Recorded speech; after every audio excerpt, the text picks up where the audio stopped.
Now that we're through the holidays, it's the season of events. And there's one that I was just looking through our list that we don't have in here. And maybe it's because it's like outside the US. But we got to include everybody, right? Of course we do. That just wouldn't be fair. No, exactly.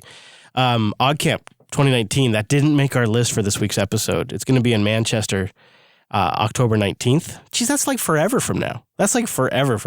It is. So you have plenty of time to plan your trip. OggCamp is an unconference celebrating free culture, free and open source software, hardware hacking, digital rights, and all manner of collaborative cultural activities. It'd be pretty fun to go, Wes. I mean, I'm just saying. I know. Chris and Wes mess up Manchester. I can hear it now. That's the Yeah, you said it first. This is Linux Unplugged, episode 285 for January 22nd, 2019.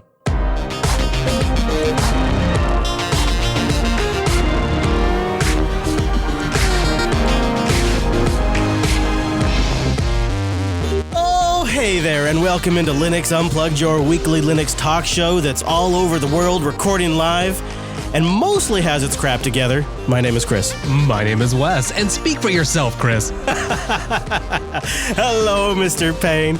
You know, I should. It's just, when I look at today's episode, I think we must be going at an unbelievable, unstoppable pace, if you will. We have a bunch of really interesting community news, some that's getting a lot of attention. I don't know why it's getting so much attention, but we'll have Wes break it all down for us. Then we have a bunch of great updates. So many things to announce and to cover today. A lot of stuff going on in the community.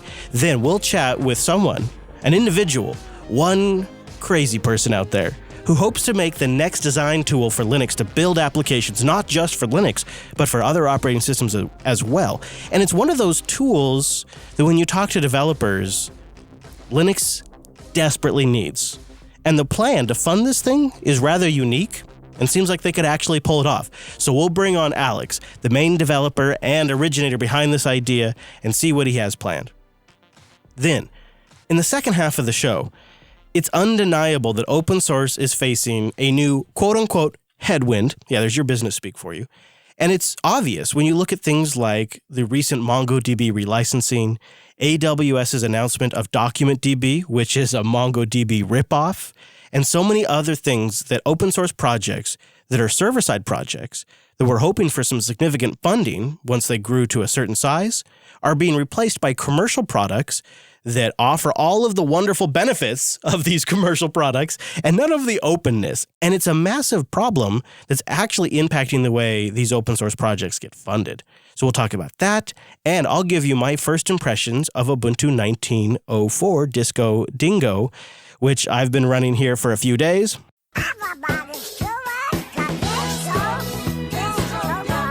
And it's fast. I'll tell you a little bit about that. But before we go any stinking further into the show, we must bring in that virtual lug. Time-appropriate greetings, Mumble Room. Good morning, everyone. Greetings. Hello, Bruce and Cubicle Nate and Minimec and Sean and Brent. It's good to see you back as well. How has your travels gone? I'm still traveling. It's a kind of a crazy time. But, wow, of course you are. I know it's nuts. But good to be a little bit closer to you guys in the world. Where are you?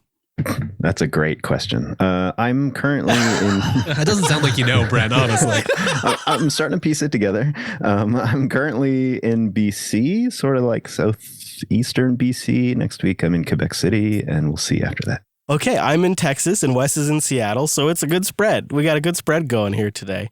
So let's start with the story that you may see shared the most right now. If you're listening around the time this episode is released, which is around the last or second week of January-ish, depending on when you're listening to this, there is a lot of discussion right now about vulnerabilities in apt, including remote code execution, which is also leading to other discussions about using HTTP versus HTTPS. So, Wes, I was hoping maybe you could break down, like, what is the big hoopla about right now in regards to remote code execution and man-in-the-middle attacks with apt? Oh, yeah, it's been making the rounds today. And a security researcher by the name of Max found a remote code execution vulnerability in apt and apt-get. And really, the first thing you should acknowledge, and we've talked about this before, is when you install packages, well, at least in the apt system, they have root access to your file system. So bad things can happen. It's important to trust where your packages come from and go through the hoops to verify that that package actually came from the source you expect.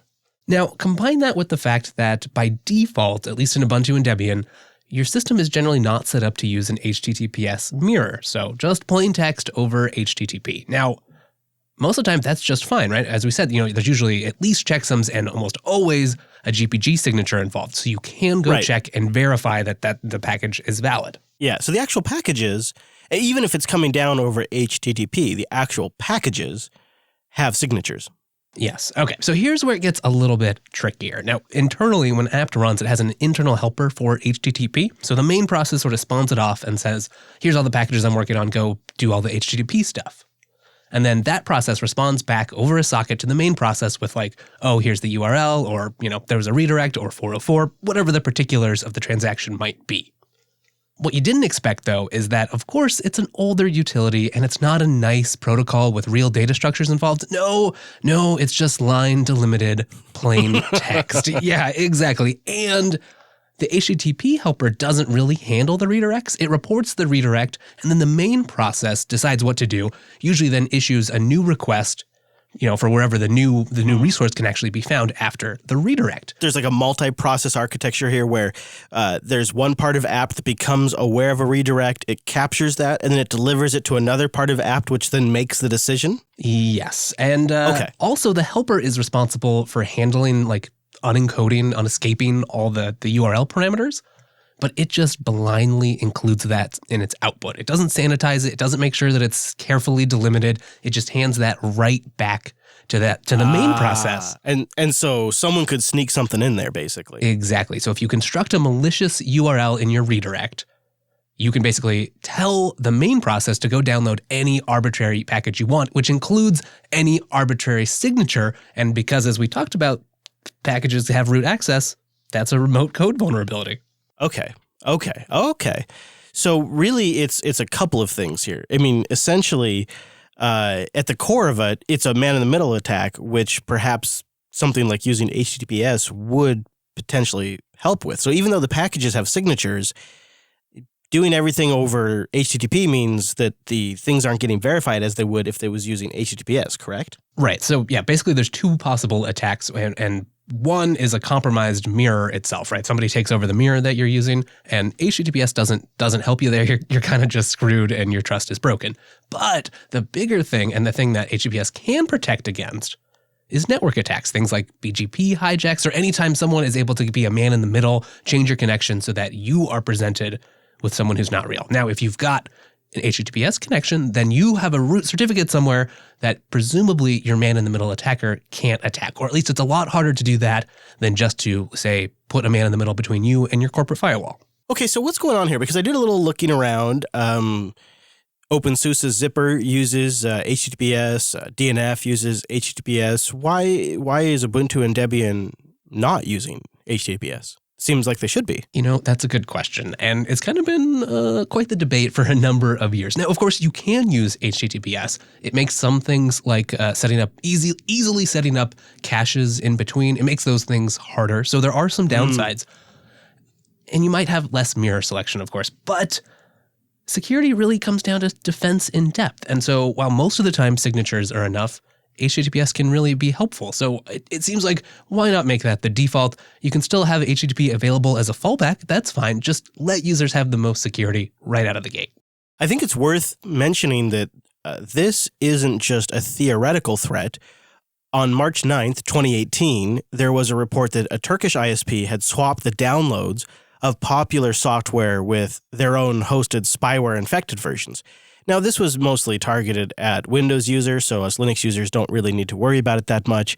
But the concept is the same. And a lot of tools that you would download to just make your Windows box run decent were replaced with their own infected versions of the applications where the download links were just using HTTP. And it does kind of make you think like this could be done on a larger scale. Say this could be an attack against all Ubuntu users potentially. It might not be a common threat, but it is a very real threat. Well, you still, remember, have the package signatures here. You still have to have a valid package that passes the signature check. But that assumes that everything from the get-go was set up without a man in the middle. Right. And with this vulnerability, it was possible to add a additional. Because you can have these same problems. Let's say if you started off with something that was affected from the ISO, which is often also not served over HTTPS. Oh no! Now we're going down a rabbit hole of paranoia. But it is something I think that is worth thinking about, and it's gotten a lot of attention. We should note, too, that this is already patched in recent versions of apt, and you can mitigate it just by enabling HTTPS and using an HTTPS repo. So go do those things if you need to. In both Debian and Ubuntu, this has been patched, but you have to be on a supported version, obviously, to get those fixes. Do you think this is something that they'll address? Do you think in a period of time we'll see HTTPS apt mirrors, or is this something that they'll just kick down for a while? This is a can that will continue to get kicked. What do you think? Oh, that's hard to say. I could see it certainly in Ubuntu. I mean, the landscape, it's changing. HTTPS is just about everywhere. There's been a lot of pushes browser side, and I think everyone's just a little more comfortable with it. So the time's ripe. Yeah. All right. Well, let's shift gears and talk about something that I think is the Linux user's version of defragging your disk. At least it is for me. You know, when you talk to Windows users, they'll talk about how they love watching disk defrag because it's sort of peaceful, like just to sit there and watch the data reassemble. And then they used to debate, like, when should you defrag the disk and all these kinds of things. Well, I do this myself with the Linux scheduler. I'm constantly wondering, like, am I using the best I/O scheduler? Am I using an I/O scheduler for a server when I'm in a desktop environment? I've also heard that Manjaro will ship a desktop optimized I/O scheduler. And I guess, Wes, while we're still having you break things down for us, I wanted to have you break down this story to the best of your ability. What the hell is an I/O scheduler? And then kind of related to that, could you talk about this article that we found where they attempted to use eBPF, which is a new feature in the Linux kernel, which is super cool, that we should talk about too. They attempted to use eBPF to determine which I/O scheduler is the best. Yeah, absolutely. Okay, so there you are, Mr. Chris Fisher, and you got you're doing a recording, you're making Linux Unplugged, and you got to save those bytes to disk. So you tell your operating system, really you request your operating system, go save these files to the disk, please. But of course, there's multiple blocks involved there. Your disk is probably already doing other things from other processes and maybe users running on that system.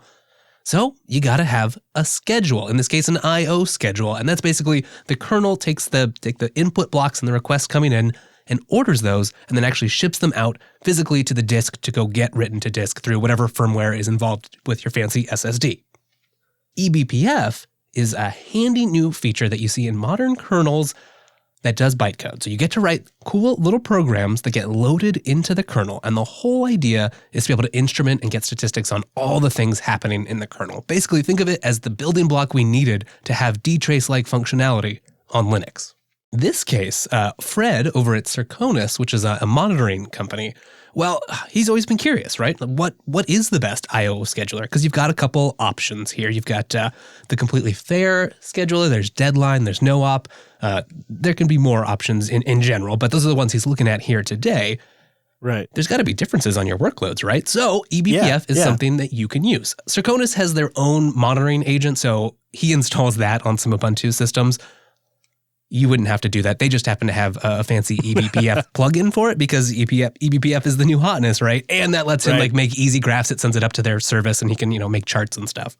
What's funny is that ends up biting him in the butt, as you'll see later on. But it is still a pretty handy feature. And I think it shows that those sorts of functionalities are now becoming common even in commercial products. Yeah, so the real story here isn't really the results that they got from the test because it doesn't really tell us much, unfortunately. But perhaps the real story is, holy shit, eBPF is awesome, and now we have this functionality built in to the frickin' Linux kernel.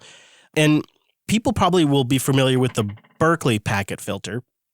Super quick version. How is this different than like what the BSDs have with the Berkeley packet filter? What is eBPF, and why is it way better and so cool that we have it in Linux? Well, eBPF is extended BPF, and really why it's neat is it's always been super helpful, and it's something you can use to write little programs to go catch network traffic. So it's what you're using under the hoods when you're using TCP dump. You write your little TCP dump command line, which is basically just a DSL for writing this stuff.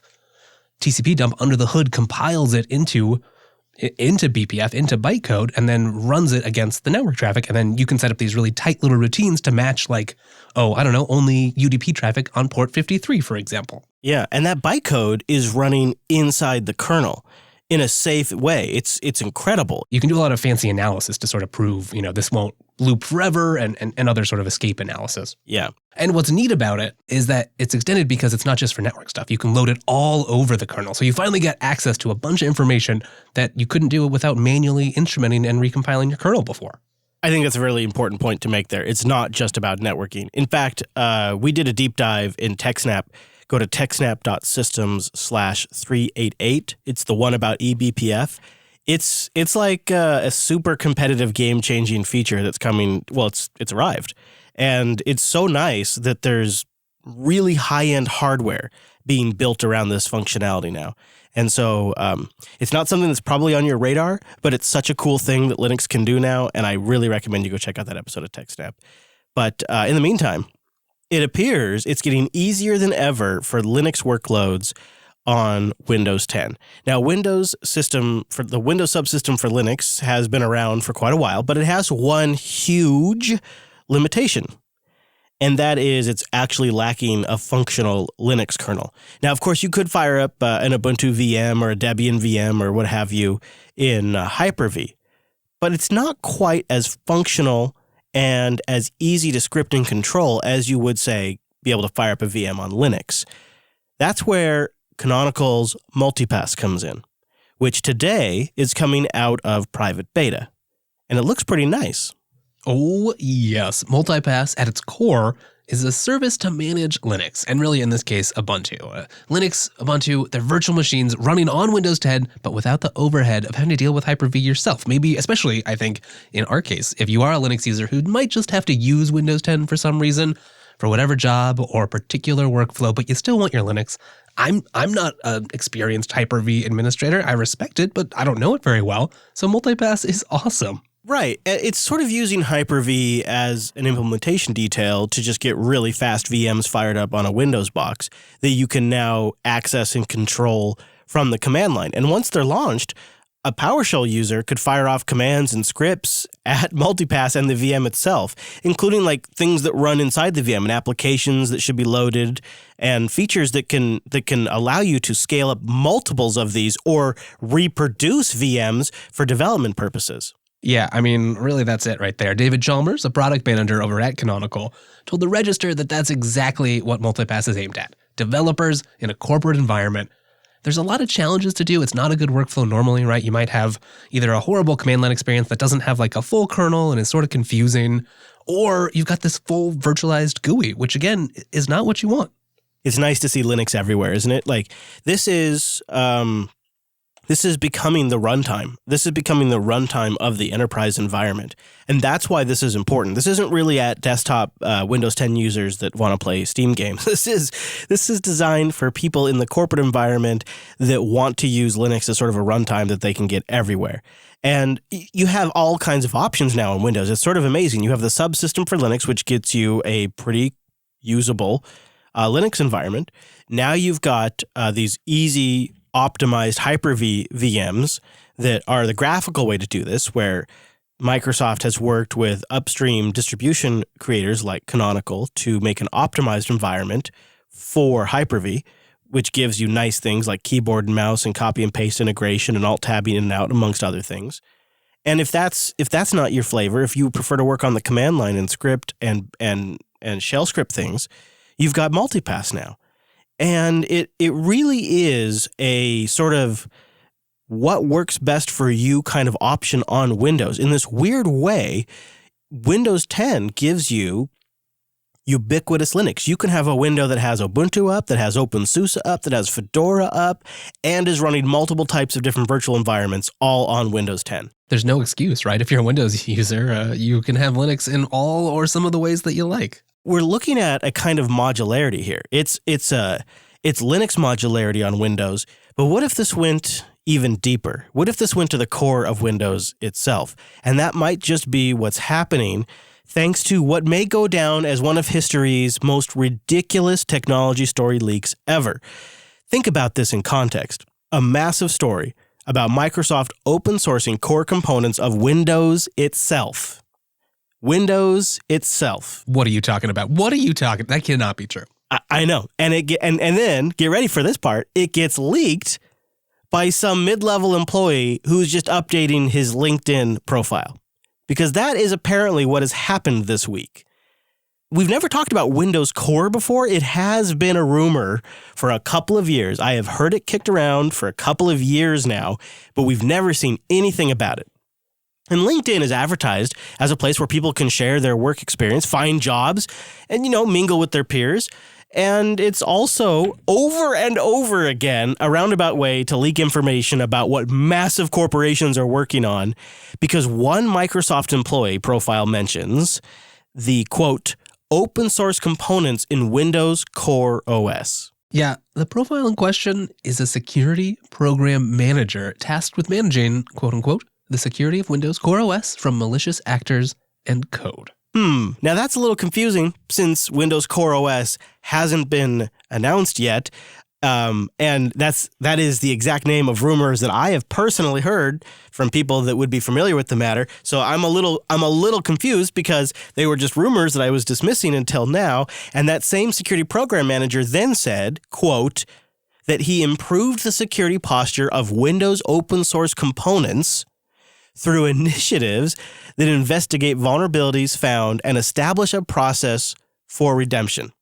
So if you connect the dots between the two, you have reason to suspect that the Windows Core OS is going to rely on some mysterious open source components, which essentially brings us to this story now. Yeah, I mean, there's been rumors about Core OS, I think since 2017, and essentially people are suspect anyway that it's kind of the core of a modular version of Windows customized for all kinds of devices. Microsoft already tried something like that with Windows 10. Remember Windows 10 Mobile, Chris? Yes, I do. But Windows Core OS seems to be purpose-built for more cross-platform, if anything. What do you think of this, Wes? Windows Core, could you imagine Windows Core OS being free? And the next version of and even they speculate in this article over at Tom's Hardware, they speculate about the next version of Windows Desktop being based on this Windows Core OS. This lines up, right? It does and it doesn't. I think it lines up because we've seen huge moves by Microsoft in the world of open source, right? They clearly understand, at least in their modern tooling, that open source is useful and they take advantage of it and contribute to it. But we haven't really, excluding some of the .NET stuff, .NET Core and PowerShell, we haven't really seen any inroads into the world of Windows. And that's where the Windows branding on this makes it kind of stand out. Yeah, I think it's also worth mentioning Visual Studio Code has been pretty well received. In fact, when you look at their open source project, remember they just recently released Azure Sphere, which is based on Linux. They open sourced the old MS-DOS recently. Right. TypeScript, WinForms, .NET Core. They keep writing all those little handy command line utilities for Linux. There's a lot of little things that over the years have been sort of adding up, and this core nomenclature has been the direction they've been going. PowerShell Core, .NET Core, Core. I could possibly see it. The reason why I don't get extremely excited about it is simply because it wouldn't be GPL. And I don't mean to be that guy, but, it's not going to change the world if it's not GPL. Like, the GPL is that special kind of license that really made Linux grow, because when Samsung was contributing to the GPL, or was contributing code that was GPL, they had to also work with competitors at the same exact time. Whereas if Linux wasn't GPL licensed, they could have just kept all those innovations for themselves, not necessarily shared them upstream if they didn't want to. And I don't know if we would have had the same success story with, say, the Linux kernel on Android or et cetera. Right. I think it's less of a really big philosophical moment and probably just Microsoft being practical. Yeah, exactly. And it's still good. Like, I don't mean to like diminish. Yeah, oh yeah. Yeah. But it's not like change humanity good. It's more like it's a practical kind of good. That all said, I kind of want to ask Brent this question. This is really out there. But let's just say we're 10 years down the road after this thing happened. If you could sit there and say, I can switch to Windows, say it's Windows 15 or Windows 25 at this point, and it's got an open core. I can run an operating system with an open core, and I can use Adobe Photoshop, I can use Adobe Lightroom, I can use Adobe Premiere. But when I open up my file manager, when I browse the internals of my operating system, when I open up my web browser, that's all open source software. When I open up my text editor, that's open source software. It's just Windows open source software. Do you think that would be a compelling proposition to you?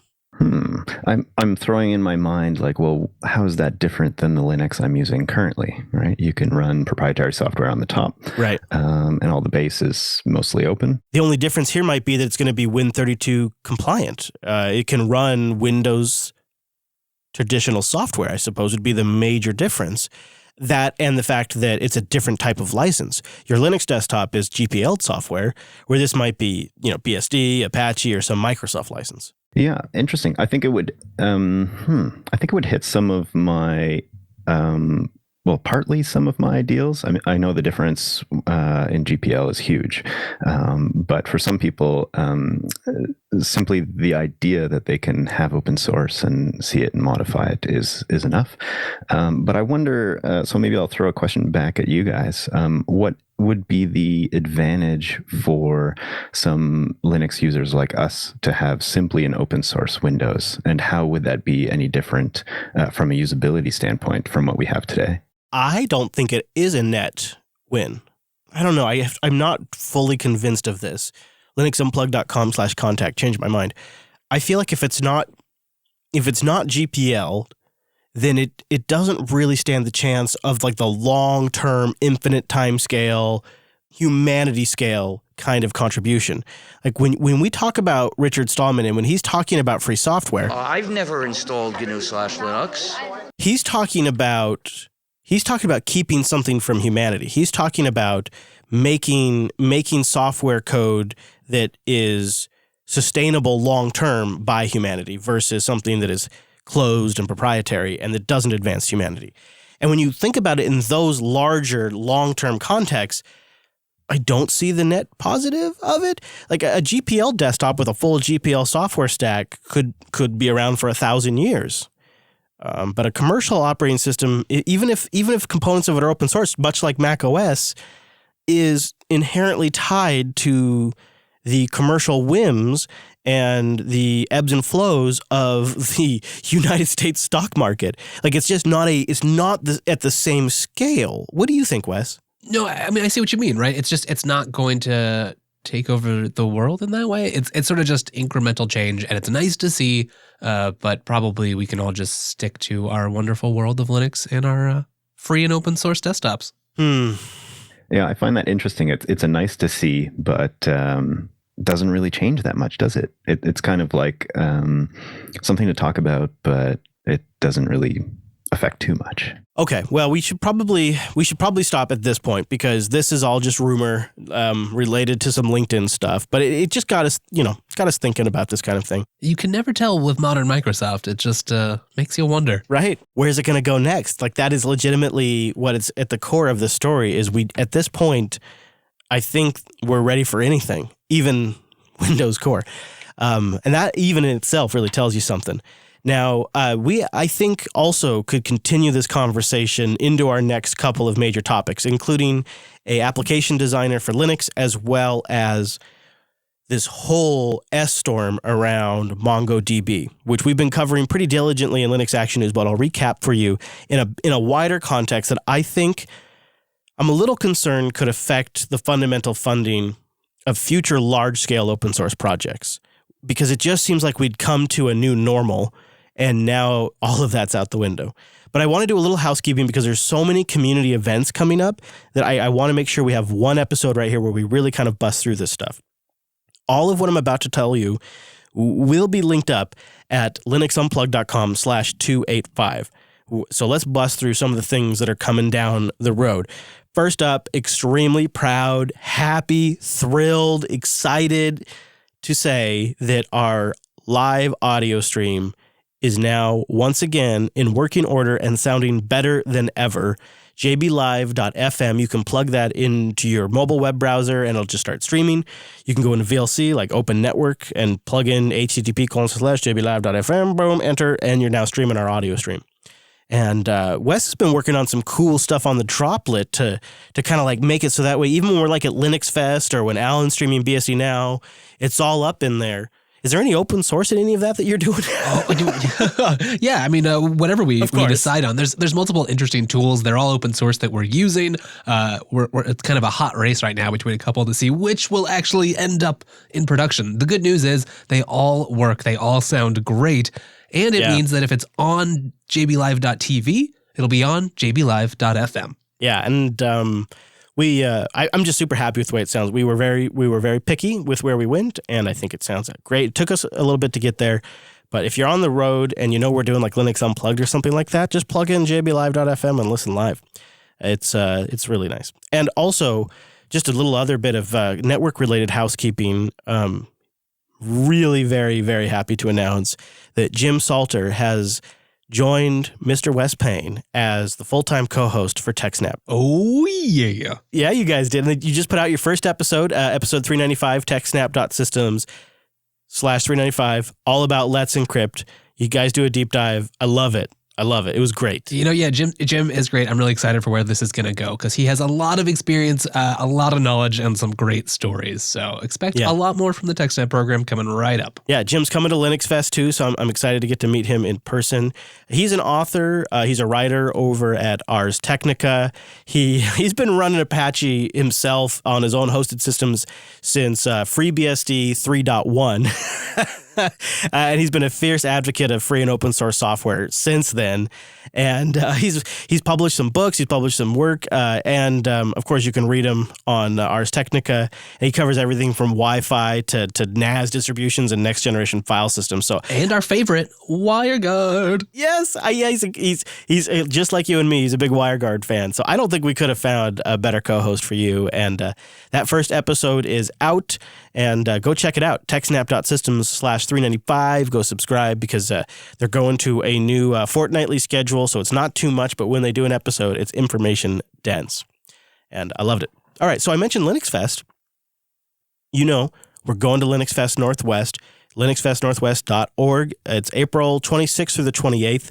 Although, I don't really know what's going on the 26th. 26th is a Friday, right, Wes? Am I wrong on that? But 26th is a Friday. No, you're absolutely. Normally, it's like 2 days. This time, it's 3, so I'm not sure either. But I guess it means there's no reason not to be in Bellingham on Friday. Does that mean we're supposed to be set up Thursday? That fundamentally changes everything. So I suspect it's going to be just slightly more official because in times past they've had things like game nights on Friday or other get-together. Right. So it's probably just a little formalization of that. Yeah.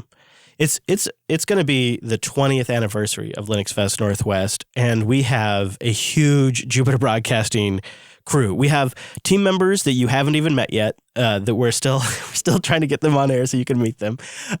We have everybody really is coming, with pretty much the exception of Michael Dominic from Coda Radio. Alan is going to make it. Jim Salter is going to make it. Popey and Wimpy are hoping I think they're making it. I think they're like 95% locked in. Joe's going to be out here. Noah's going to be out here.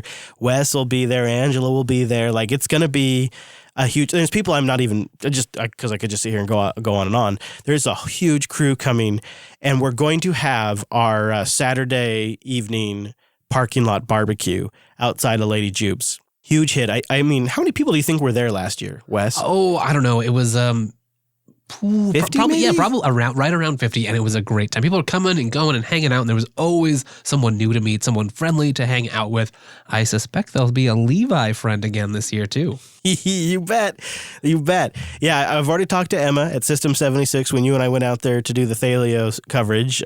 We made sure we were on the same page, and we're going to do a even bigger cookout. We'll have multiple grills going. Lady Jupes will be there. Bring your drones and bring a friend and come hang out with us. I have the meetup page up right now. You can find that at meetup.com/Jupiter Broadcasting. It'll also be linked in the show notes. Let us know if you're going to make it. We also have a Telegram group that is now linked in the show notes for Linux Fest. So we have an official Linux Fest 2019 community Telegram group linked in the show notes, as well as the meetup. This stuff is getting official. We're getting excited. There's probably going to be several of your Jupiter Broadcasting friends hosting talks at Linux Fest this year. Definitely going to be a big show. Really encourage that you go to it. All the details are linked up in the show notes. Now, moving right along, like I said, we got a lot of community events, a couple of more to go over. at the Pasadena Convention Center, March 7th through the 10th, 2019, is Scale 17X. Again, we're going to be there. We won't have a booth necessarily, but we'll be at the event. One of our team members, at least, maybe more, will be giving talks. I think both Wes and myself. I think, Wes, you want to go, Wes? Because if you want to go, why not? Of course. Let's do it. Wes and I will be there, as well as another one of our team members that you have yet to meet will be there. And it's going to be a great show. The convention center is beautiful. The location next to it has great places to eat. Always a great community at Scale. So Jupiter Broadcasting is going again March 7th through the 10th, 2019 at the Pasadena Convention Center. ScaleExpo.org, we have a link in the show notes, and we also have a Telegram group already set up for that, which is also linked in the show notes. I encourage you to participate in these Telegram groups because this is really where you get all of the information as it's developing. A lot of times we're at these events and things change quick, and that Telegram group is the most up-to-date spot. And now, last but not least, May 31st through June 1st, at the Irving Convention Center, right there by Dallas, Texas Linux Fest 2019. We will be there. And I'm very excited to say that, again, talks will be had, meetups will be had. We will have a Telegram group and all of that as it gets closer. We actually have a Telegram group, jupiterbroadcasting.com/Texas for that one. And we'll do a meetup as it gets closer. And yeah, I don't know how many of us are going to go there because it's in May and we have Linux Fest and Scale ahead of us, but a couple of us at least will also be at Texas Linux Fest this year. So that's a lot of cool events, eh, Wes? Like, boom. Oh my God, there is so much going on. So many great opportunities to just meet people, hang out, and chat about our love for Linux. You know, we give time to these kinds of things in the show because these events build stronger connections in the community. And in a community where people are dedicating their passion and their time and they're scratching their own itch to create software for other people, it is so fundamentally important to do that. It matters way more than it does in other contexts. Like in the business world, there's this profit motive that forces everybody to be fake nice to each other and get along because everybody wants to earn a buck and nobody wants to take any big risk or loss. But in the open source community, we don't have that fake pretext that forces us to get along. People can be jerks to each other, and it's very counterproductive. But these events, and not just chatting with other people, even if you're antisocial, just going there and being around other people that like the same things you like or are giving you information about things you need to know about, like through the talks and whatnot, it changes the game. And if you've never participated in an event like this, it will take your passion for Linux and open source up to an entirely new level. And if you haven't been in a year or so, it will re-energize you. That's why we talk about this, because it does move the needle. And one last thing in the show notes, if you've ever considered maybe giving a talk but didn't know how to start, didn't really have any resources for public speaking, go check the show notes again this week, linuxunplugged.com/285. Link in there to a GitHub that has so many great resources about getting started, how to find a place to give a talk, just figuring out the best idea, how to write a CFP, which is a call for papers, like how to handle that and submit it and write it in a way that's going to get accepted, all that, and then tools to use for your presentation. I'm pretty sure you found this link, Wes, and it's a killer resource. Yes, and that's because our little local homegrown conference, Seagull, provides that link. And I came across it when I did a talk for that last year, and it really is helpful. There's a ton of great things about how to, understand who are you presenting for, what should your talk be about, and how do you get started? There you go. I know there's a lot to go through in the housekeeping section, and I know that some of these regional events aren't applicable to most of the people listening, but I hope our enthusiasm for them at least encourages you to participate in the ones in your area. Or maybe go do a talk even. I think we could use a lot more of that out there. One last bit of housekeeping. I'm down here in Texas right now for a bunch of content releases, and I was co-hosting the live stream today. And I had a chance to announce a new course that Linux Academy released called the Linux Operating System Fundamentals. And first of all, it's done by a training architect named Kenny. He's a great guy, and he loves Linux, but better than that, he's got a great voice, and he's got great production quality. So the reason why I wanted to mention this course, and I'll have it linked in the show notes, is it's about the Linux operating system fundamentals, but a good like 40% of the course, I've taken it myself already this afternoon before we went on air, is about the history of Linux and the history of the operating systems that existed before Linux, and then what led to Linux, and then also GNU and the Free Software Foundation and the open source initiative, and then the Linux distributions that came after that, and that sort of then the tail end of it is the uses of Linux that we have now today. But I just didn't expect like this great history of all of this stuff. And as somebody who's been using Linux since the 90s, I have to say there's areas that being self-taught I missed, and especially some of this history stuff. I just really loved it. So I'll put a link in the show notes. Right? That's what's really hard when you are self-taught. You know, you don't learn that when you go read bash tutorials. It doesn't tell you about where all this great software you're learning to use actually came from. Mm-hmm. Yeah, it was great. And if you're not a Linux Academy student, they do have a 7-day free trial. I remember that from the ads I used to do for many years. So you can sign up for free for 7 days and take it. But I was talking to Kenny about it when we were prepping for the stream, and I was like, oh, I'm taking this. And then I actually did take it earlier today because being in Texas, I have 2 extra hours before the show. So I'm like, what am I going to do? I'll take Kenny's course because it's like an hour and a half total. And so I took it, and he just has a great voice and he has great production. So anyways, good job to him. And it was a good release. And I'm hoping, by the way, kind of related, I'm hoping that Kenny makes it out to Linux Fest Northwest too. So that's possible. We could see him there. Now, there's a lot of talk this week about a new design application for our beloved Linux, something that's really missing, the ability to sort of sketch out a general design for other applications. And it's called, is it Arkia, Wes? Akira. Of course I missed it. Of course I missed it. And do I have the general premise right? It's like a sketch application for UI design? Yeah, exactly. It's not something you're going to use to actually make actual interfaces. It's for designers to play around with, right? To mock up designs, to ship to your client as an image to say, does this look about right? Yeah, so Akira has been getting a lot of attention because this is an area that there's a lot of commercial solutions for, including ones from Adobe and many others. And there's not a lot of options for GNU/Linux. And Wes had a chance to sit down with Alex and talk to him about his Kickstarter that he's doing to try to raise money and to try to get people to develop for this thing full time. It's a fascinating idea. Is there anything else we need to know before we listen to the interview, Wes? No, I don't think so. Alex is the lead. There's a broader team, which he'll talk about. Awesome. So here we are. Welcome to the show, Alex, and thank you for joining us today. Thank you so much for having me. It's a pleasure. Absolutely. Okay, well, you're obviously here, one, because you make a lot of good stuff. Actually, I first saw your taxi application. It's really pretty handy. It's not what you're here to talk about today, but it might come up again because you've got quite the background. We're here to talk about Akira. Yes, absolutely. So just a little digression about taxi is not 100% mine. It's an old project that I took and I'm redeveloping and I'm refactoring and trying to update. So I don't want to take all the credits for taxi. It's not 100% mine. But yes, sure. I'm here to talk about Akira. So I just launched a Kickstarter campaign for Akira, or someone likes to call it Akira UX, which is a UX design tool for Linux. 100% native for Linux. It's not an Electron app.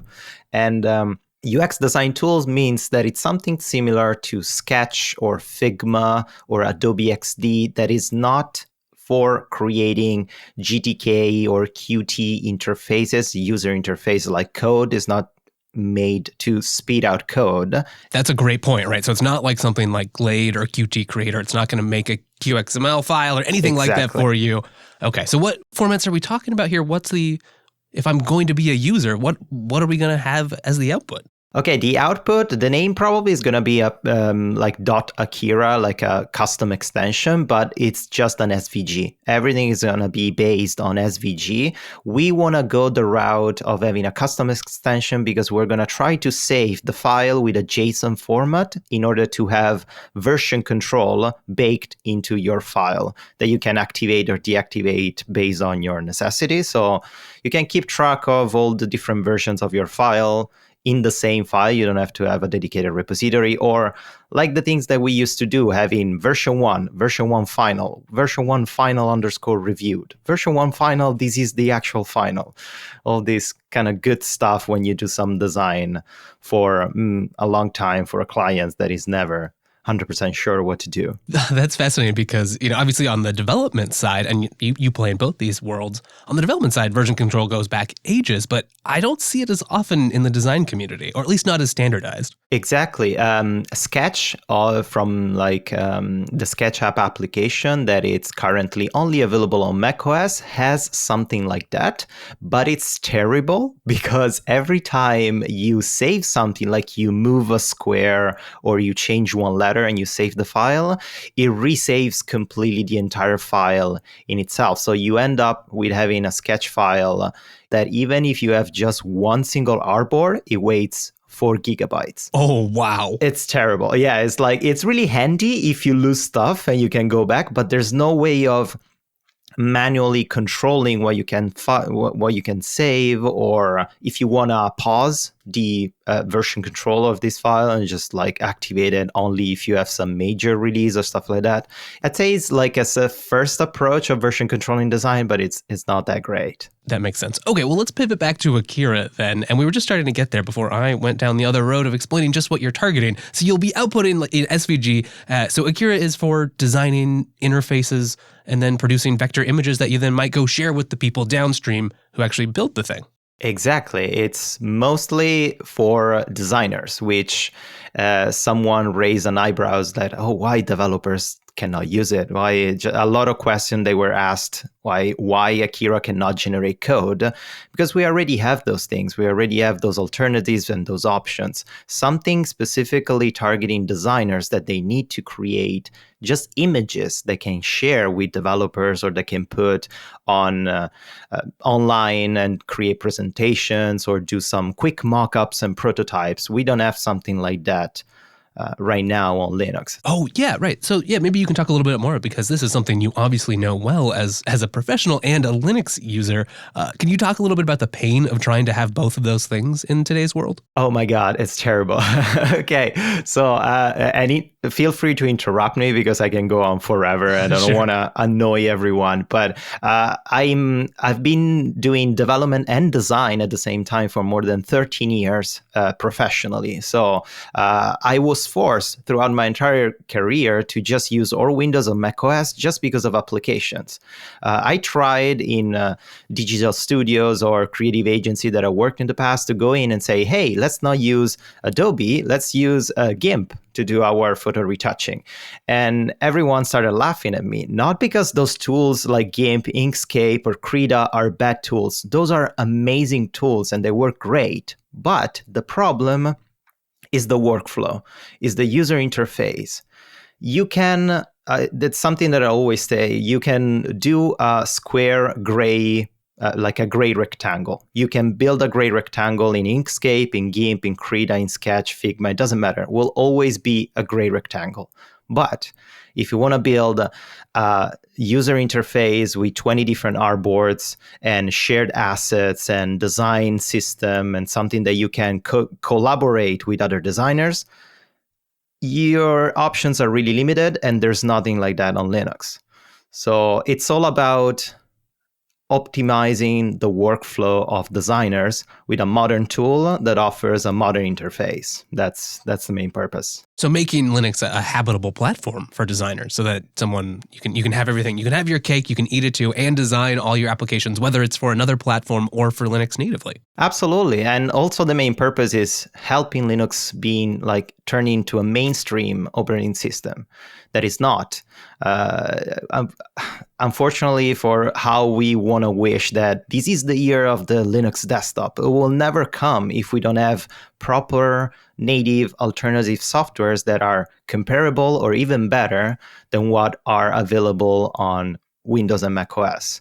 And Akira wants to do that, wants to say, okay, you don't want to use Sketch, you don't want to pay $30 a month to use Adobe XD, come on Linux. We have exactly the same thing that works as well, but it's open source, it's free, and we don't ask money for it. So that's it.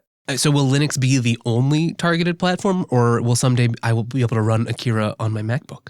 That's a really good question. For now, it's 100% it's Linux, because on MacBook or Windows, you have 20 different alternatives that can do the same. Right. But it's open source. So if there's a crazy user out there that decides to compile and run GTK on Windows or macOS, they can totally do it. We're not opposed to that, absolutely, but it's not our goal. Okay, well then, while we're on this subject, what about Linux distribution? Is it for all distributions? I also happen to notice a look like an older branch, but a branch called apt-image on there. So are there plans for these universal formats? Yes, absolutely. So by default, we're going to start with PPA, like on Launchpad. We're going to release daily builds. So pretty much all the Debian-based distribution will be able to install it. Then in the team, we have Flatpak maintainer, really great guy. His name is Bilal. We're going to be sure to release daily Flatpaks or like weekly Flatpaks installed everywhere. It's going to be released on the Elementary OS App Center. And we're open to, we don't have the skill level right now to do it, but we're open to contribution to release also a snap image and an app image. So a snap pack and an app image. Perfect. Okay, well, that pretty well answers my question. Yeah, we want to try to cover as many distributions as possible. And that's also why we want to buy as much hardware as possible in order to test it and be sure that every single Linux users, it doesn't matter the distribution, it doesn't matter the how modern and performant their laptop or computer is, they can run Akira because, yeah, we want to be just available to anyone. Okay, so you said we there, and that's another thing we should talk about. It's not just you working here. It sounds like you've got a great team behind you. Yes, I'm the crazy guy that decided to start this thing like a couple of years ago, and I was like, oh, it's actually harder than I thought, like everything. So in the past year, I started releasing native Linux applications like Sequeler and Taxi, like you mentioned. And throughout this year, I started collaborating with a lot of different developers. In particular, I feel really comfortable, and these are great people. Other 3 developers that they helped me a lot with my applications, or I contribute to their own applications by offering design and development, stuff like that. The team is... there's myself, of course, and then there's Felipe Escoto, which is a Mexican developer for Elementary OS. He released Spice App and Notes App, 2 amazing applications, and mind blown. Yeah, and it's a kid. Like, this guy is 20-ish something. He's like the smartest kid I've ever met. I feel like so old and so behind when I talk to him. Wonder kid. Yeah, a wonder kid, absolutely. Then there's Alberto Vanjul, which is a software engineer, a GNOME Foundation member. He's the maintainer of Git-G, which is visual Git repository manager. And then we have Bilal, and I always butcher his last name, El Moussaoui. Sorry, Bilal. I apologize deeply. He's a developer and is a GNOME Foundation member, and he's an engineer student. So it's like the smartest of the bunch, probably. And he's one of the maintainer of a lot of Flatpak applications. So if FlatHub is a great repository, it's mostly thanks to Bilal. Wow, that is impressive. Clearly a lot of people who know what they're doing and have experience building these kinds of applications before. And maybe that explains my next question. How far along is Akira? What should users know? Is it ready for use? Is it just starting out? Where are you? That's a really good question. Okay, Akira, there's a barely working prototype that you can download from the open source GitHub repository, compile and run. What we're missing is basically the core in order to be actually usable, which is the hardest part, is the canvas. Right now, it doesn't exist a canvas library that does what we need. It doesn't exist a canvas library that by default interacts with SVGs. And whenever you create an object, it creates separated layers that you can manipulate without having an issue. Oh, I see. Right. You need this sort of rich environment, the canvas, to go interact so you can make shapes and drag them around and layer them and actually get the work done. Yeah, right now it doesn't exist. There are a lot of projects that they do that, but are really limited or discontinued, or it's all it's not a reusable library. It's all like math based, and it's C code. There's nothing that we can simply grab and integrate inside Akira. It's something that we need to create from scratch. So yes, the application is up and running. It's a sort of like MVP version, which comes with a built-in canvas that you can start interact with, but you cannot yet create shapes and save files and manipulate layers. So the majority of the work is going to be about creating this canvas library, which we want to make it available as like a package that everyone, if they want to create their own mock-up design tool, they can incorporate that library and reuse it. Oh, great. So just sort of a spin-off project of, here you go, guys. Here's a great little canvas you can use. Yes, exactly. Because it doesn't exist, something like that. So yes, it's going to be used in Akira, but it's going to be available to anyone that want to incorporate in their own project. And we're looking at a timeline of 2 to 3 months to release the first usable alpha version. That I'm trying to push it and not being an alpha version, but probably is going to be an alpha version. But version 1 is going to be available if the Kickstarter campaign is successful in 3 months after the end of the Kickstarter campaign. Well, let's talk a little bit more about that. You've got a Kickstarter campaign going on, and I know our listeners are going to want to know, what's the money going to be used for? Is there some corporate structure behind the scenes? Do you have plans for exactly where everything's going to go and how you'll use it? Tell us more. Yes, absolutely. So I in the Kickstarter description, I wrote down a breakthrough of how all the money will be used, because honestly, I'm asking for a lot of money. It is totally 65,000 Canadian dollars, which roughly translate to 50,000 US dollars. And a lot of people were impressed by the fact that 30% will go in taxes, because I'm not a corporation. We didn't create a foundation or anything like that, or a nonprofit. I'm just like a single user. So that money will be for the Canadian government is like income. And I have to declare taxes on that income, and I have to pay 30%-ish that money. So already 30% is gone forever, burned. I gave it to the government, but it's fine.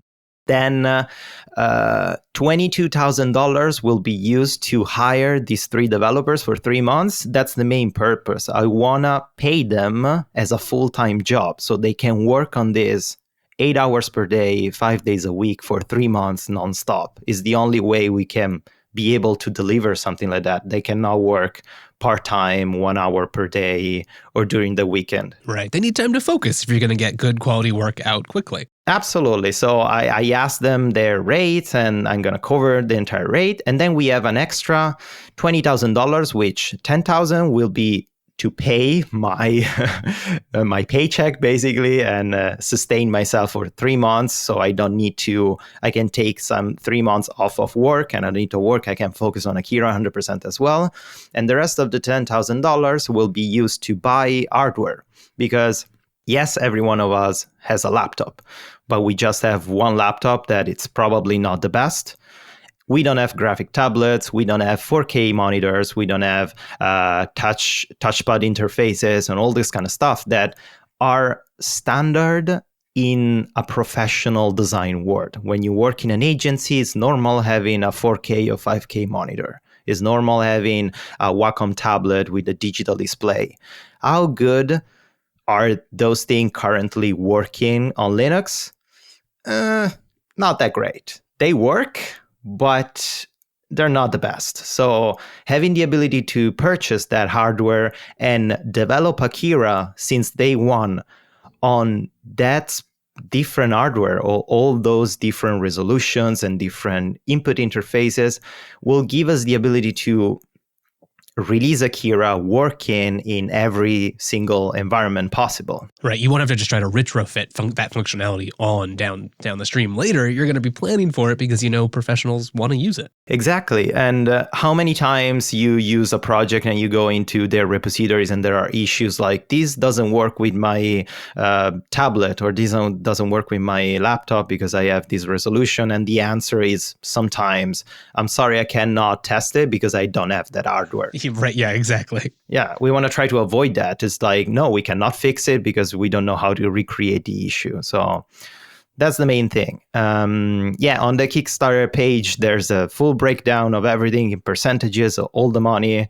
And a lot of users were kind of like weirded out by the amount and the fact that I actually wrote down the money. They didn't believe that 30% goes in taxes, or some didn't believe, $10,000 for your rent and your food. And I'm like, yeah, I have to eat for 3 months.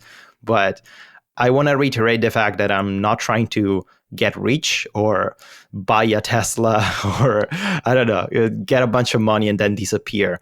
I really want to make this happen because it's literally the only thing that it's preventing me from using Linux every day. I have one MacBook left in my apartment just because of one application, the design application that I have to use. Wow. Okay, Linux users out there, if you weren't going to fund the Kickstarter because you're not going to use Akira, you're not a designer, I think that's a pretty good reason right there. Yeah. Get you, Alex, right off that MacBook. Yeah. Help me. Yeah, that's it. And, to just put it in a little perspective, if you think about, several developers working for a significant part of a year at like a major development company, well, that's going to be a lot more money than you're asking for. Yeah, exactly. I'm not paying benefits to them. I'm not paying paid vacations or something like that. So the cost is really limited compared to what you're gonna get paid if you work on a full-time job on an actual company. But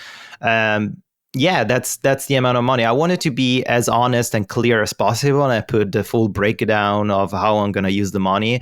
And also my wife told me, like, you shouldn't do that because a lot of people will question you and will start like having doubts of what you wrote. But I want to be open source also with the money. So if we reach the goal, I'm going to constantly do weekly updates of how I'm going to spend the money, where the money will go.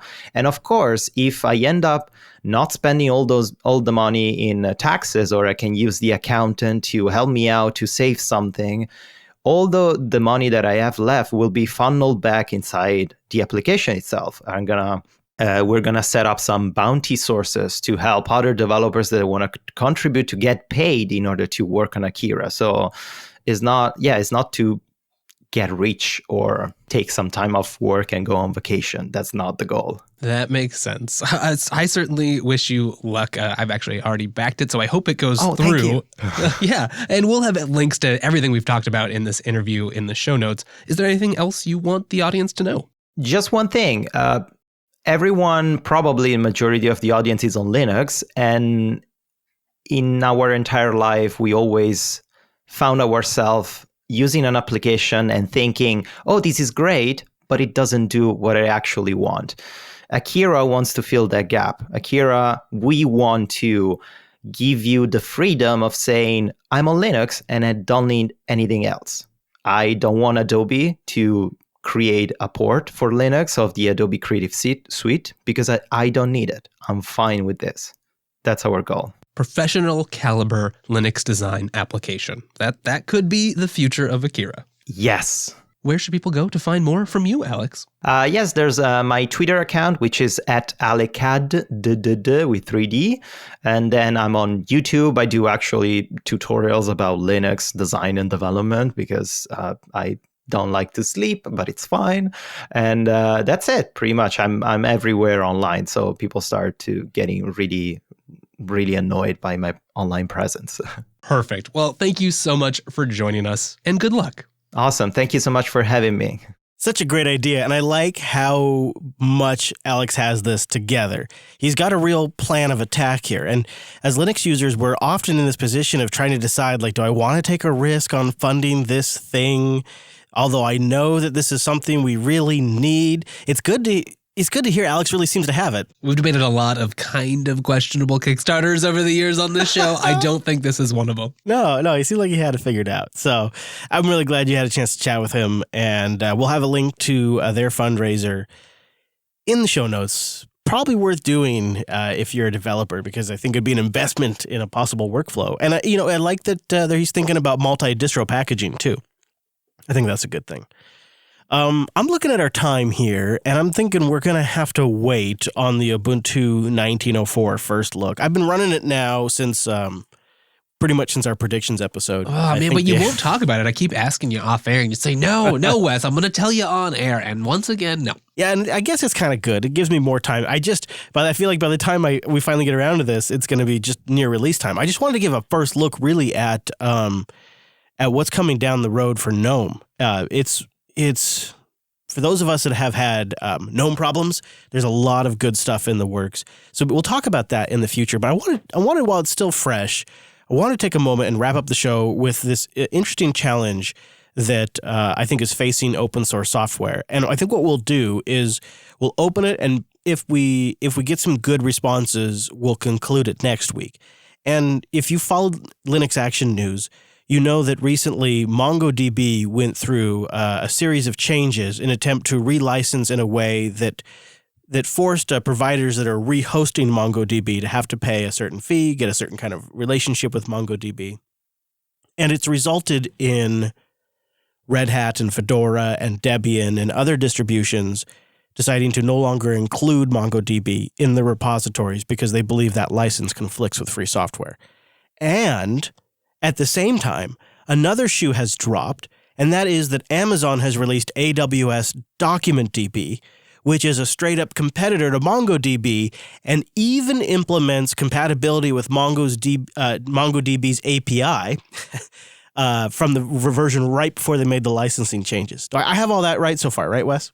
Yeah, it's not just MongoDB. Redis, Kafka, there's been kind of a long line of projects that are came from companies that were all in on this. They had this open source product, kind of freemium, right? Trying to sell additional enterprise services or different licenses on top. It kind of varies from company to company.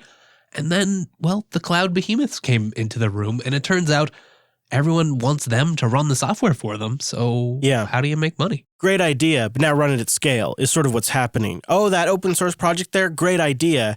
Now let's just take that and implement it on our own systems. And really, Microsoft kind of did this first with their Cosmos DB over on Azure. It just didn't quite get the same attention that AWS's DocumentDB did. But they kind of just straight up did the same thing, did a MongoDB competitor that's now an Azure branded service that you pay for. And what they're selling isn't the software. What they're selling is the reliability and the infrastructure of AWS or Azure in this case. And this is, I think, a huge threat to open source software. Not because these large commercial companies are taking open source software and re-implementing it or even just rehosting it in some cases and then calling it their own service and charging for it. Like that's going to happen.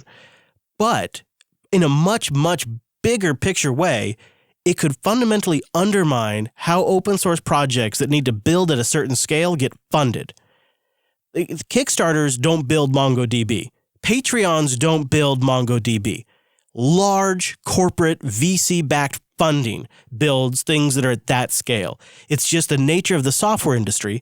And I want to play a clip from Ben Thompson, who in his podcast, Exponent, which we will link in the show notes, he's talked about this and written. We'll link to this in the show notes. I want to play this, and then Wes and I are going to chat about it a little bit, and then I'm going to leave it to the audience to kind of pick this up and chime in. But this is just a quick clip from his most recent podcast where he talks about this VC funding issue. This is driving a lot of angst sort of in the open source world, which is we kind of got this cool new model where open source projects could not just be sort of developed by hobbyists or people in their free time or people supported by foundations or grants or whatever it might be, but actually like getting VC money. And VC makes so much sense for software because, software is a lot of work up front to sort of monetize in the long run. And you can monetize it with these new models. And if Amazon's coming along and basically leveraging their massive scale and what they're selling to enterprises, which is the sort of reliability and scalability and all those things that Amazon offers, is that business model going away? Are we losing what seemed to be a workable business model for open source? And that'd be a bummer, frankly. It'd be a bummer for everyone. It'd be a bummer for Amazon. Huge bummer. I mean, here's the concern, Wes, is if I'm a VC firm and I'm looking at backing some great open source service idea, isn't now a massive threat to that project is if they ever get any kind of market share, one of the big commercial hosting companies will just re-implement it? See, I got a little bit of a contrarian take here. I think Ben's totally right, and that's a great episode of the show. But the key is long-term. He says, VC makes sense for software because you have to spend a lot of money and then you try to be profitable over the long term. But the VCs of today, that's not how we operate. And I think we all got a little too hopeful that things like Mongo, things on the billion scale, things that, San Francisco VCs are funding was actually a sustainable business model. But Amazon was, AWS didn't start till like 2007. So we're really only one tick in here. We've gone through one cycle and we got really hopeful because it is great. You do want companies that can be like Elasticsearch, for instance. They're like, this is a great product. We hired great developers to build it, and now you can have it for free, and it's open source. But it turns out it's a lot more complicated. I think you can still have those things, but not at the scale of, making huge amounts of money for people. You might be able to build a sustainable consultancy on some open source software, but I think the days of giant multi-billion-dollar companies on them, questionable. It seems like it could be a huge issue because then it means only certain companies will have the scale to build those kinds of projects. And it also makes me wonder if this doesn't have something to do with the Red Hat sale to IBM. Here's what, before I sound the alarm and I say that these large commercial cloud companies are going to consume open source projects that ever get successful, I would like to get the audience's take. But it does require like some serious homework and thought around this. But I would really love to either have you join us next week in the Mumble Room or just go to linuxunplugged.com/contact, but do consider the homework. We'll have it linked in the show notes. The first up is Exponent, episode 159 of Ben Thompson's podcast where they talk about this. Then I would encourage you to read his piece on Stratechery, which we will also have linked in the show notes. And then additionally, one last thing is I would encourage you to listen to Late Night Linux episode 55, where the boys just debate cloud lock-in versus on-premises to give you a fully rounded picture of the issue here. And then I would really encourage you to at least engage in that, even if you're not going to participate in the podcast. But then if you do have the time, come join us or send us an email and let us know what you think. I would throw in too, Brian Cantrell of all kinds of open source fame. He's been blogging about this stuff too. And it's a little bit different. It's a little more focused on the licenses, but I think it's an important component from someone who's been through the open source and trying to make money process. Yeah. There's a lot of different moving pieces right now around this discussion, and it's at a different scale now because essentially the thing that companies like AWS are benefiting from is the open source community nature of a project like MongoDB and Redis and others has led to strong developer adoption.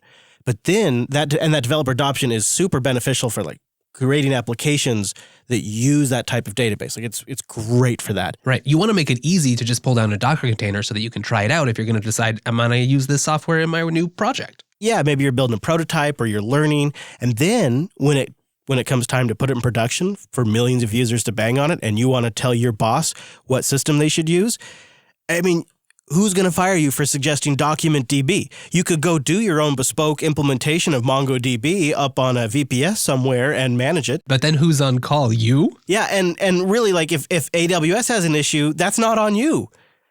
Nobody gets fired for choosing AWS, just like nobody got fired for choosing IBM and Microsoft back in the day. And so just by being AWS, I think they're going to have massive success with what is essentially a MongoDB competitor / ripoff. I mean, ripoff's a little bit strong, but yes, right? I mean, they implement the same interface or at least largely compatible, and they do that with other things, right? They've got Aurora, their database, and has a common backend that they implement some like Postgres compatibility layers on top of. So It's just the commoditization, the world of cloud, where once you've hired the one ops team to run your stuff, you don't really want to branch out. Yeah, man, I just feel like it could have massive ramifications for really large scale open source. Like, I would love to have a reality in a future where Red Hat wasn't the largest open source company ever. Free software company ever. Wouldn't that be great if we could have another free software open source success story that's even larger than Red Hat? Right? Yeah, let's hope we haven't peaked. Right. And that's my concern, is that this sort of stifles the long-term ramp and how big these companies can get when, I don't know. Maybe, anyways, I punt to the audience. If we get good engagement, people do their homework and turn around and give thoughtful responses, we'll continue this conversation in next week's episode. And hopefully we'll get the Ubuntu 1904 first look in there too. It's the Gen 2 challenge all over again. I apologize about that. In the meantime, go get more Wes Payne and now Jim Salter over on the TechSnap, techsnap.systems. I'm really happy about that. We've already talked about it, but I just think it's super great, Wes, so I wanted to mention it. Well, thank you. Yeah, good work on the first episode, and there is more to come. And of course, you can go get him on Twitter. He is at Wes Payne. I am at Chris LAS, and the network at Jupiter Signal. LinuxUnplugged.com/285 for all the links to everything we talked about, the community events, the news stories, the Kickstarter for the I'm not going to try to mispronounce it, but you know what I'm talking about. The Akira Kickstarter. We've got it all. I'm hopeless, Wes. But you try, and that's what counts, yeah. I think. I try. I'm starting to give up. Starting to. And also, thank you to Alex for joining Wes to tell us about his project. Best of luck to him. And links to all of the homework that we have in the show notes as well. LinuxUnplugged.com/285. See you next Tuesday!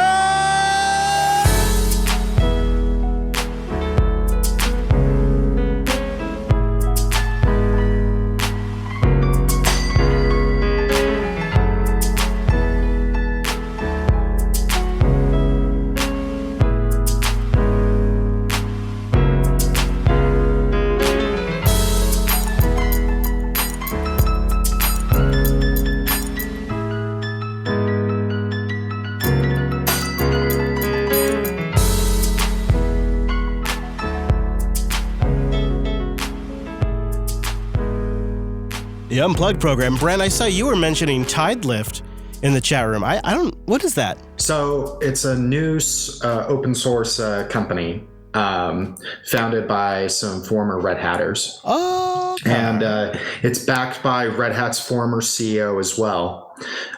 He was the one right before Jim Whitehurst. And what's really interesting about it, it's a new model of supporting open source projects. So, the Red Hat model is you buy a subscription for Linux, and that goes basically towards Linux development for the most part, right? But this one, it's far more broad. So like if you have like a lot of open source dependencies in your application, you can go to TideLift and say, hey, I need to make sure that this is getting developed, and TideLift will go and pay the project maintainer to continue to maintain the project. It's like not a foundation, but yeah, it's an interesting way of looking at it. I think they just got Series B funding, so we'll see where it goes. I just heard about them a couple weeks ago. They've been around apparently for a little over a year. So we'll see where it goes. I'm really interested to see where it goes. What's their website? Is it just? It's tidelift.com. Good one. Thank you. That's good to know about. Thank you, Brandon. I've got to take on the whole licenses MongoDB thing. Yeah, do share. Yeah, so the typical model that has become the most common for open source companies is that they basically create a market for their skills by creating a product that is sufficiently complicated enough that other people require their skills to support, and also that they want updates to that software. So the problem being is that you have companies that also have the same amount of skills that you have, and if your project is popular enough that they don't want to wait for you to do updates, or they find your support too expensive, or they're smart enough to do it on their own, they lose that control. And then groups like Mongo, and there's been countless in the past, there's the very real chance that they'll lose the control, and then they're losing the whole reason that they created it in the first place. I mean, there's other more altruistic reasons for creating FOSS software, but the typical, I need to make money using FOSS software, how do I do it? This is a typical breakdown path that happens, but you have to be prepared for that to happen if you want to delve into the world of open source.